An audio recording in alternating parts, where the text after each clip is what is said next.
Hello friend, स्वागत है आप सभी का हमारे चैनल पर। और आज हम बात करेंगे मंडी निरीक्षक एग्ज़ाम की। अगर आप तैयारी कर रहे हो तो इसमें सामान्य ज्ञान का एक टॉपिक विस्तृत है, जिसमें कि कुल 35 अंकों के 35 प्रश्न पूछे जाएंगे। ये बड़ा फील्ड है, इसे आपको बड़ी सावधानी से और गंभीरता से तैयार करना चाहिए, क्योंकि इस टॉपिक से 35 प्रश्न पूछे जाएंगे। और इस टॉपिक पे आपका भारतीय व्यवस्था एवं संविधान, भारतीय इतिहास जिसमें कि प्राचीन भारत, मध्यकालीन भारत और आधुनिक भारत आता है, साथ ही राष्ट्रीय आंदोलन भी इससे जुड़ा है। इसके साथ ही भूगोल, भारतीय अर्थव्यवस्था, सामान्य विज्ञान, सामान्य खेलकूद और समसामयिकी घटनाक्रम भी है। साथ में और भी सामान्य ज्ञान के विस्तृत क्षेत्र है। तो इसके लिए आज हम एक आपके लिए सामान्य ज्ञान के 50 प्राचीन भारत से जुड़े प्रश्न लेकर आए हैं। तो इससे पहले मेरी आपसे रिक्वेस्ट है, अगर आप इस चैनल पर नए हैं तो हमारे चैनल को सब्सक्राइब अवश्य करें। वीडियो अगर अच्छा लगे तो इसे अन्य साथियों तक लाइक और शेयर भी अवश्य करें। तो चलिए हम शुरुआत करते हैं आज सामान्य ज्ञान के प्रश्न की।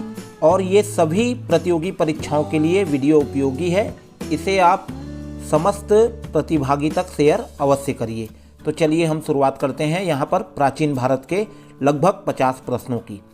लोथल हड़प्पा सभ्यता का प्रमुख बंदरगाह नगर था। पूछा जाता है कि हड़प्पा सभ्यता का बंदरगाह नगर कौन सा था, तो आपको टिक करना है लोथल। और लोथल कहाँ स्थित था, तो ये गुजरात में स्थित था। हड़प्पा सभ्यता की प्रमुख विशेषता क्या थी, तो ये पूछा जाएगा। तो हड़प्पा सभ्यता की प्रमुख विशेषता नगर नियोजन थी। ये जो प्रश्न आपके सामने मैं ला रहा हूँ, ये सभी प्रतियोगी परीक्षाओं के टॉप प्रश्न हैं। सभी प्रतियोगी परीक्षाओं में प्राचीन भारतीय इतिहास से यहाँ से प्रश्न पूछे जाते हैं। प्रसिद्ध गायत्री मंत्र किस वेद में है, तो प्रसिद्ध गायत्री मंत्र ऋग्वेद में है। जादू टोना तंत्र मंत्र का वर्णन अथर्ववेद में किया गया है। उपनिषदों की संख्या कितनी है, ये पूछा जाता है, तो 108 है। जैन धर्म के प्रथम तीर्थंकर कौन थे, ऋषभदेव थे। महावीर स्वामी कौन से तीर्थंकर थे, महावीर स्वामी 24वें तीर्थंकर थे। कुल 24 तीर्थंकर हुए, उसमें से अंतिम महावीर स्वामी थे। बौद्ध धर्म के संस्थापक कौन थे, गौतम बुद्ध थे।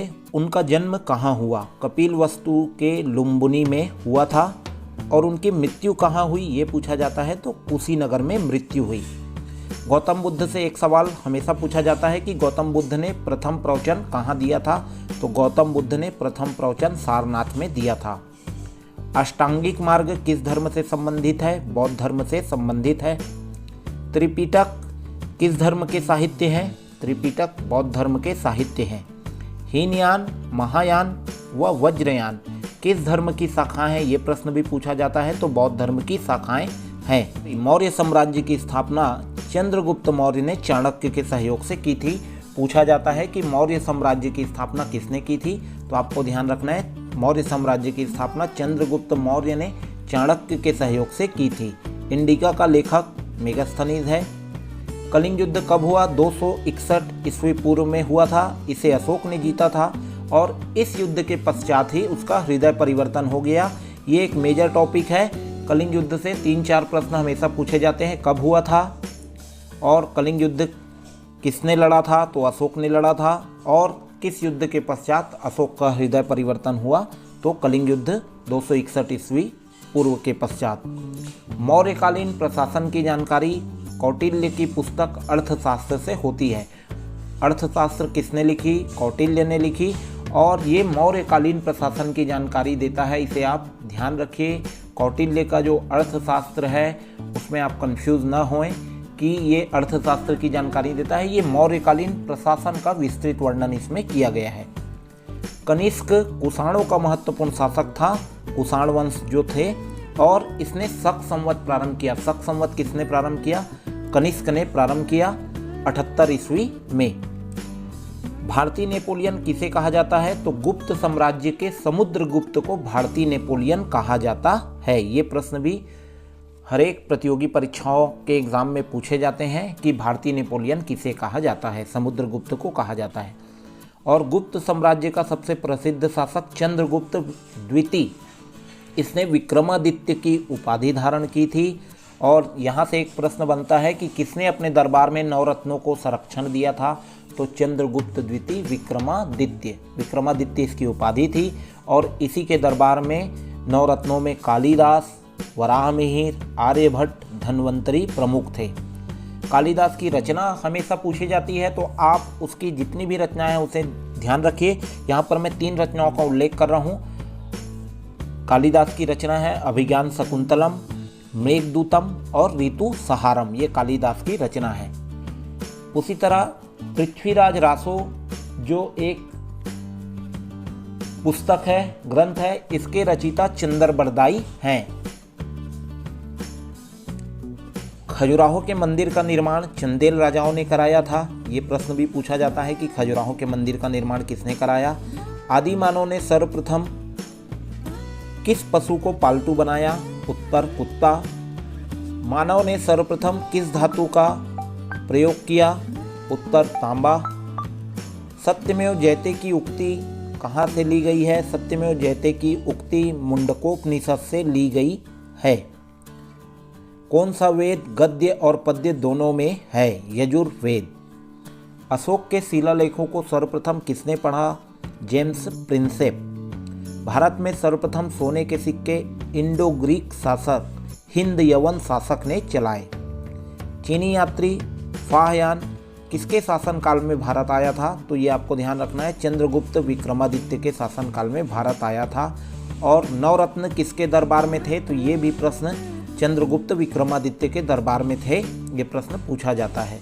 हड़प्पा की खोज दयाराम साहनी ने की और मोहनजोदड़ो की खोज राखालदास बनर्जी ने की। पुराणों की संख्या 18 है। पुराणों को पंचम वेद भी कहा जाता है। सिंधु सभ्यता की तिथि, प्रामाणिक तिथि 2300 ईस्वी पूर्व से 1750 ईस्वी पूर्व मानी गई है। सिंधु सभ्यता का काल पूछा जाता है, तो आपको ध्यान रखना है 2300 से 1750 ईस्वी पूर्व। सिकंदर मकदूनिया का शासक था। इसी से संबंधित एक प्रश्न पूछा जाता है कि झेलम का युद्ध या हाइडे स्पीच का युद्ध किसके बीच हुआ, तो सिकंदर और पोरस के बीच हुआ था।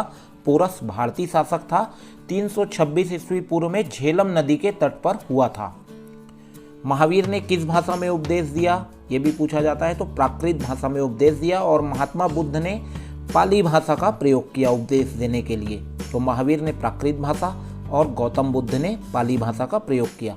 महात्मा बुद्ध द्वारा दिए गए प्रथम उपदेश को धर्म चक्र प्रवर्तन कहा जाता है और प्रथम उपदेश इन्होंने सारनाथ में दिया, ये पहले हम जान चुके हैं। बुद्ध के सर्वप्रिय शिष्य का नाम आनंद था। चाणक्य का दूसरा नाम विष्णुगुप्त या कौटिल्य था। जैन धर्म के 2 संप्रदाय हैं, श्वेतांबर और दिगंबर। जैन धर्म का वास्तविक संस्थापक महावीर को माना जाता है। सिंधु घाटी के सभ्यता के लोग किस देवी की पूजा करते थे, तो ये आपको आंसर जानना है, मातृ देवी। जैन धर्म के 23वें तीर्थंकर थे पार्श्वनाथ। भारतीय संगीत का जनक सामवेद को माना जाता है। 4 वेद हैं, ऋग्वेद, सामवेद, यजुर्वेद, अथर्ववेद। तो संगीत की व्याख्या सामवेद में की गई है। भारतीय इतिहास में गुप्त काल को स्वर्ण युग के नाम से जाना जाता है।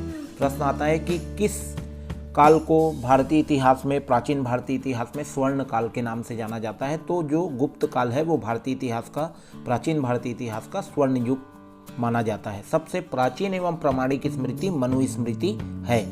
महात्मा बुद्ध ने सर्वाधिक उपदेश कहाँ दिए, ये प्रश्न आता है, तो ये प्रश्न का उत्तर है कौशल प्रदेश की राजधानी श्रावस्ती में गौतम बुद्ध ने सर्वाधिक उपदेश दिए। ऋग्वेद में मंडलों की संख्या 10 है। समुद्रगुप्त का राज दरबारी कवि हरिसेन था, ये हमको जानना है, इंपॉर्टेंट है।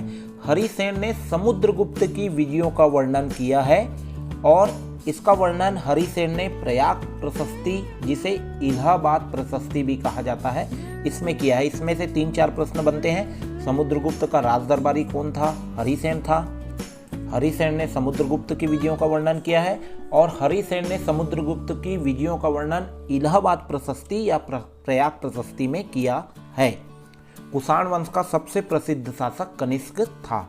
तो ये थी आज प्राचीन भारतीय इतिहास के 50 प्रमुख प्रश्नों की जानकारी। आगे आपको मध्यकालीन के प्रश्न और आधुनिक भारत के प्रश्न मिलेंगे। इसी तरह आपको सामान्य ज्ञान के अन्य फील्ड के भी टॉप इम्पोर्टेंट प्रश्नोत्तरी जीके इस चैनल पर प्राप्त होंगे। तो मेरी आपसे रिक्वेस्ट है, इस चैनल को आप सब्सक्राइब जरूर करिए। चाहे आप मंडी निरीक्षक की तैयारी कर रहे हों या व्यापम के किसी भी एग्ज़ाम की तैयारी कर रहे हों या किसी भी प्रतियोगी परीक्षा की तैयारी कर रहे हों, आपको निरंतर यहाँ सामान्य जीके की अपडेट मिलती रहेगी। हमारे चैनल को सब्सक्राइब करिए। वीडियो अगर अच्छा लगे तो इसे लाइक और शेयर भी अवश्य करिए। धन्यवाद। Thank you.